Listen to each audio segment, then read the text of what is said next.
जय हिंद दोस्तों, स्वागत है आपका हमारे चैनल अलीन आरजे राइड्स पर। आज हम बात करेंगे मानव द्वारा बनाई गई एक अद्भुत मशीन हवाई जहाज की।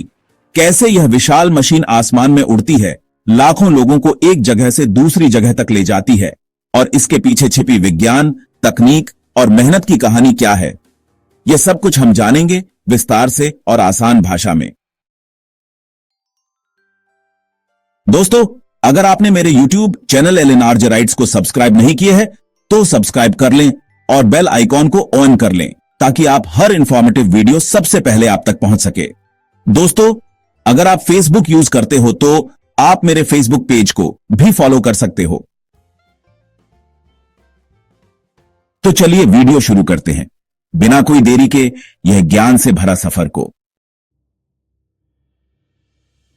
पॉइंट 1, हवाई जहाज का नाम प्लेन क्यों पड़ा? तो आइए जानते हैं। दोस्तों, प्लेन शब्द दरअसल एरोप्लेन का हिस्सा है। यह शब्द दो हिस्सों से मिलकर बना है। एरो मतलब हवा और प्लेन मतलब समतल सतह। इसका मतलब हुआ हवा में उड़ने वाली समतल मशीन। शुरुआत में हवाई जहाज के पंख या कहें विंग्स एक समतल सतह जैसे होते थे, इसलिए इसे एरोप्लेन कहा गया। आजकल इसे शॉर्ट में सिर्फ प्लेन कहा जाता है। संक्षेप में कहें तो प्लेन शब्द का मतलब है हवा में उड़ने वाली समतल पंखों वाली मशीन।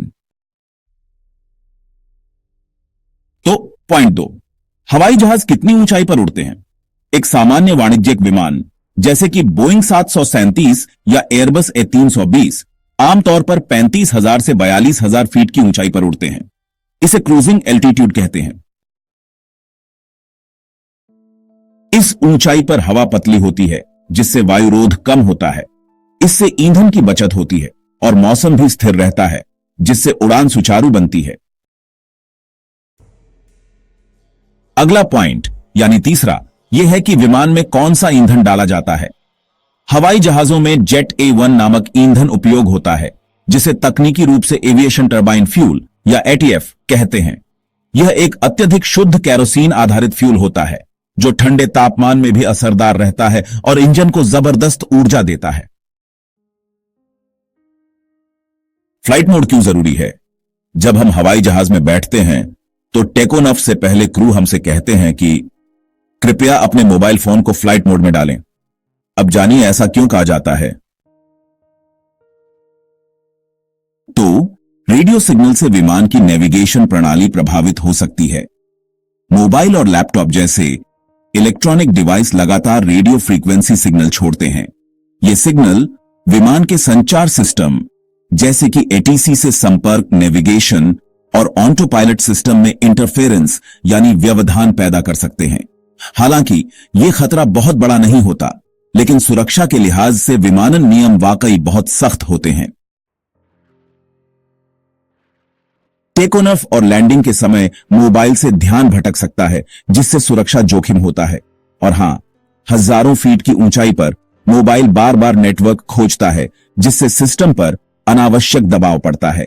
इसी वजह से विमानन एजेंसियों जैसे DGCA और FAA ने इसे अनिवार्य नियम बना दिया है।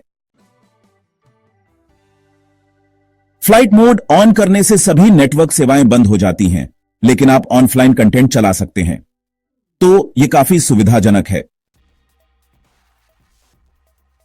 बड़े विमान जैसे बोइंग 777 में लगभग 1,81,000 लीटर फ्यूल भर सकता है।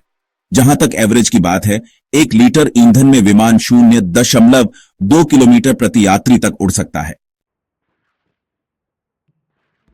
वैसे यह एवरेज विमान की रफ्तार, वजन और ऊंचाई पर भी निर्भर करता है। पॉइंट 6, एक हवाई जहाज का वजन कितना होता है?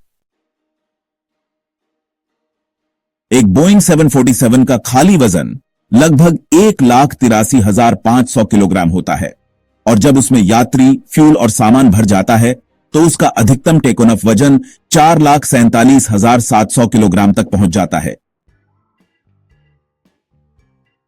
पॉइंट 7, लोडिंग क्षमता और सीटिंग।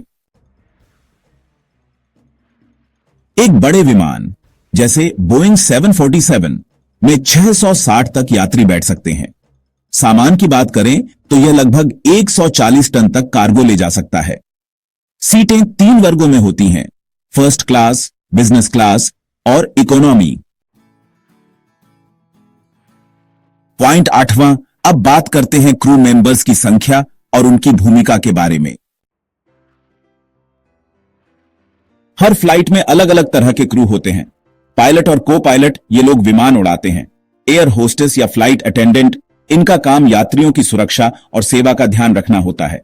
छोटे विमान में आमतौर पर 4 से 6 क्रू मेंबर्स होते हैं, जबकि इंटरनेशनल फ्लाइट्स में यह संख्या 12 से 20 तक भी जा सकती है।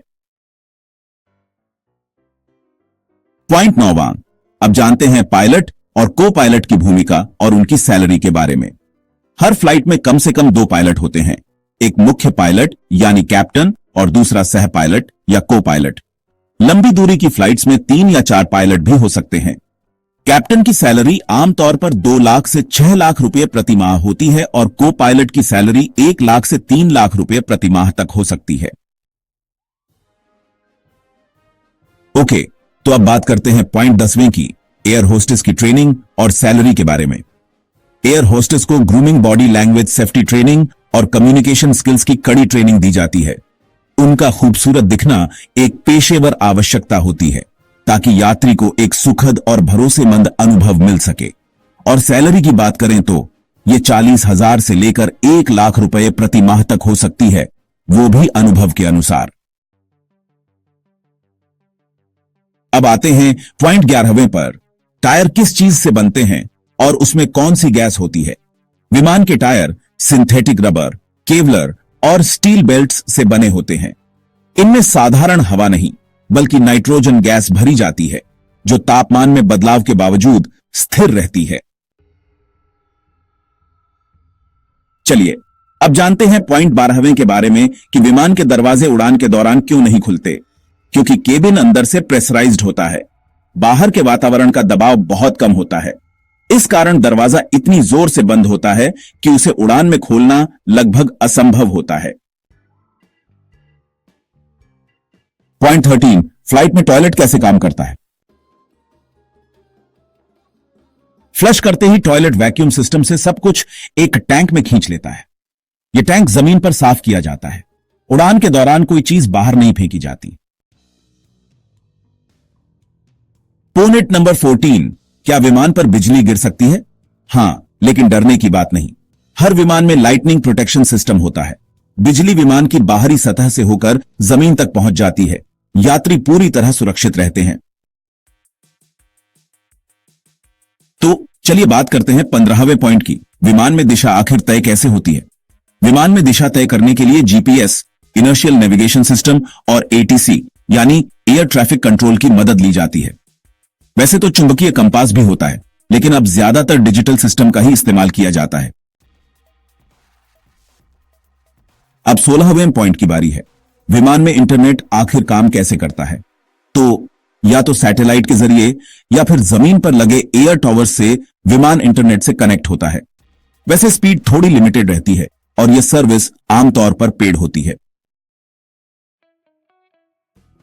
अब 17वें पॉइंट पर आते हैं, विमान का इंजन आखिर काम कैसे करता है। इंजन में सबसे पहले हवा अंदर जाती है, फिर वो संपीड़ित होती है और उसमें ईंधन जलाया जाता है।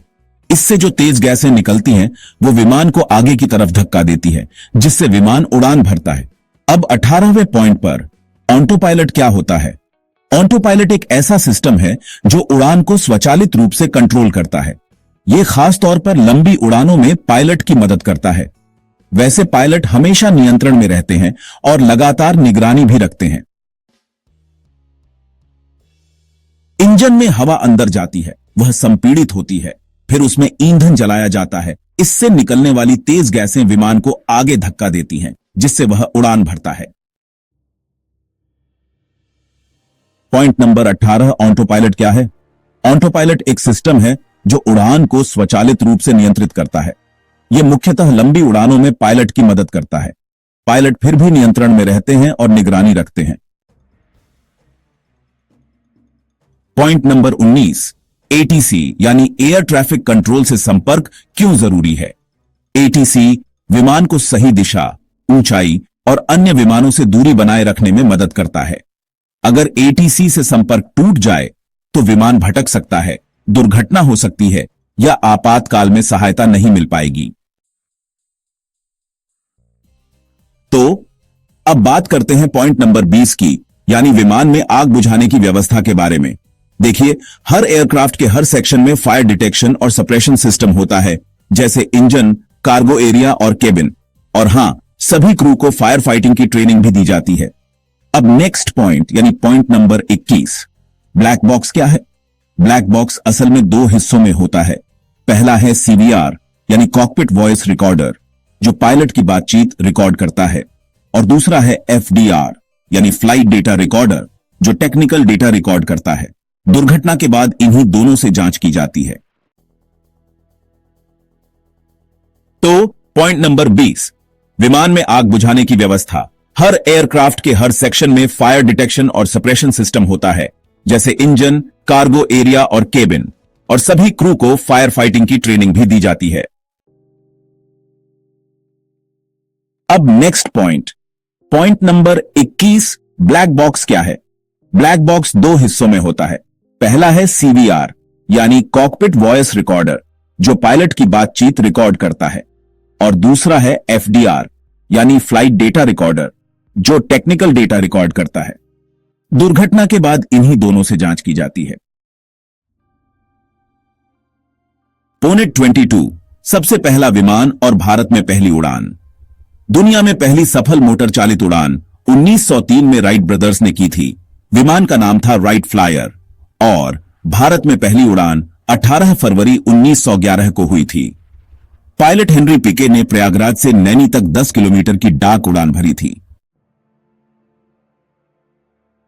पोनेट 23, भारतीय वायुसेना कौन से विमान उपयोग करती है? सू-30, MKI, रफाले, Miraj 2000, Tejas, C-17, Globemaster, Chinook और एपाचे हेलीकॉप्टर। ये सभी विमान दुश्मनों से देश की रक्षा करते हैं। पोनेट 24, दुनिया का सबसे बड़ा और सबसे छोटा विमान। सबसे बड़ा एंटोनोव An-225 मरिया, 640 टन वजन और 250 टन भार ले जाने की क्षमता, और सबसे छोटा बम्बलबी ड्री, लंबाई मात्र 2.7 मीटर। पोनेट 23, भारतीय वायुसेना कौन से विमान उपयोग करती है? Su-30, MKI, रफाले, Miraj 2000, Tejas, C-17, Globemaster, Chinook, Apache helicopter. ये सभी विमान दुश्मनों से देश की रक्षा करते हैं। पोनेट 24, दुनिया का सबसे बड़ा और सबसे छोटा विमान। सबसे बड़ा एंटोनोव An-225 मरिया, 640 टन वजन और 250 टन भार ले जाने की क्षमता। सबसे छोटा बम्बलबी डडूडू, लंबाई मात्र 2.7 मीटर। पोनेट 25, the most important in this airlines information, mayday mayday mayday का मतलब क्या होता है? मेडे एक अंतरराष्ट्रीय शब्द है जिसका अर्थ होता है मुझे तुरंत मदद चाहिए। यह शब्द खास तौर पर हवाई जहाज, समुद्री जहाज या अन्य किसी वाहन में आपात स्थिति आने पर प्रयोग किया जाता है। कहां और कैसे उपयोग होता है? जब कोई पायलट हवा में गंभीर संकट में हो, जैसे कि इंजन फेल हो जाए, आग लग जाए, विमान नियंत्रण से बाहर हो जाए, तो वह रेडियो पर 3 बार मेडे मेडे मेडे बोलता है। समुद्री जहाज में भी यही सिग्नल उपयोग होता है। जब जहाज डूबने लगे, टक्कर हो जाए या चालक दल खतरे में हो। 3 बार मेडे क्यों बोला जाता है? इसलिए ताकि यह साफ हो जाए कि यह वास्तव में इमरजेंसी कॉल है, न कि किसी मजाक या गलती से बोला गया शब्द। शब्द की उत्पत्ति कहां से हुई? मेडे शब्द आया है फ्रेंच शब्द मेडिस से, जिसका मतलब होता है हेल्प मी, यानी मेरी मदद करो। तो मेडे का जवाब आखिर कौन देता है? यह काम एयर ट्रैफिक कंट्रोल यानी एटीसी का होता है, लेकिन पास के दूसरे विमान या फिर जरूरत पड़ने पर एयरफोर्स वगैरह भी मदद कर सकते हैं। इन्हें तुरंत कार्रवाई करनी होती है, जैसे कि आपात लैंडिंग की क्लियरेंस देना, राहत दल भेजना या फिर रूट खाली कराना। अब ध्यान दीजिए, मेडे सिर्फ और सिर्फ जानलेवा स्थिति में बोला जाता है। अगर कोई इसे गलत या मजाक में बोले तो वो कानूनी अपराध है। संक्षेप में कहें तो मेडे मेडे मेडे का मतलब होता है हम संकट में हैं, तुरंत मदद चाहिए। अगला और लास्ट पॉइंट, पायलट और एटीसी के बीच कुछ जरूरी तकनीकी भाषा होती है जो हर किसी को जाननी चाहिए। सबसे पहले कॉल साइन यानी हर फ्लाइट का एक यूनिक नाम, जैसे इंडिगो 302। फिर आता है क्लियर्ड फॉर टेक ऑफ या लैंडिंग, मतलब टेक ऑन ऑफ या लैंडिंग की अनुमति। रॉजर, इसका मतलब है संदेश मिल गया। विल्को यानी आदेश का पालन करूंगा। अफर्म या नेगेटिव, हां या नहीं। क्लाइम या डिसेंड, ऊपर या नीचे उड़िए। मेंटेन एल्टीट्यूड, तय ऊंचाई बनाए रखें। होल्ड पोजीशन, यहीं रुके रहें। स्क्वॉक कोड, विमान की पहचान के लिए 4 अंकों का कोड, जैसे 7500 अपहरण के लिए, 7600 रेडियो खराबी के लिए और 7700 इमरजेंसी के लिए। टैक्सी या पुशबैक, जमीन पर मूवमेंट की अनुमति। और हां, ये सभी शब्द दुनिया भर में एक जैसे होते हैं ताकि उड़ान हमेशा सुरक्षित और व्यवस्थित रहे। वैसे मेडे का जवाब कौन देता है? यह काम एयर ट्रैफिक कंट्रोल यानी एटीसी करता है, लेकिन पास के दूसरे विमान या फिर जरूरत पड़ने पर एयरफोर्स वगैरह भी मदद कर सकते हैं। इन्हें तुरंत कार्रवाई करनी होती है, जैसे कि आपात लैंडिंग की क्लियरेंस देना, राहत दल भेजना या फिर रूट खाली कराना। अब लास्ट पॉइंट, पायलट और एटीसी के बीच जो जरूरी तकनीकी भाषा होती है उसके बारे में बात करते हैं।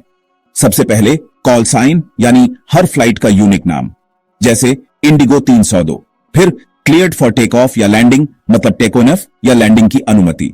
रॉजर, इसका मतलब है संदेश मिल गया। विल्को यानी आदेश का पालन करूंगा। अफर्म या नेगेटिव, हां या नहीं। क्लाइम या डिसेंड, ऊपर या नीचे उड़िए। मेंटेन एल्टीट्यूड, तय ऊंचाई बनाए रखें। होल्ड पोजीशन, यहीं रुके रहें। स्क्वॉक कोड, विमान की पहचान के लिए 4 अंकों का कोड, जैसे 7500 अपहरण के लिए, 7600 रेडियो खराबी के लिए और 7700 इमरजेंसी के लिए। टैक्सी या पुशबैक, जमीन पर मूवमेंट की अनुमति। और हां, ये सभी शब्द दुनिया भर में एक जैसे होते हैं ताकि उड़ान हमेशा सुरक्षित और व्यवस्थित रहे। दोस्तों, अगर आपको मेरी ये वीडियो अच्छी लगी हो तो आपको इस चैनल को सब्सक्राइब करें, लाइक करें, कमेंट में अपनी राय लिखें आपको वीडियो कैसी लगी। आप मेरे फेसबुक पेज को भी फॉलो करें। मिलते हैं अगले वीडियो में। धन्यवाद।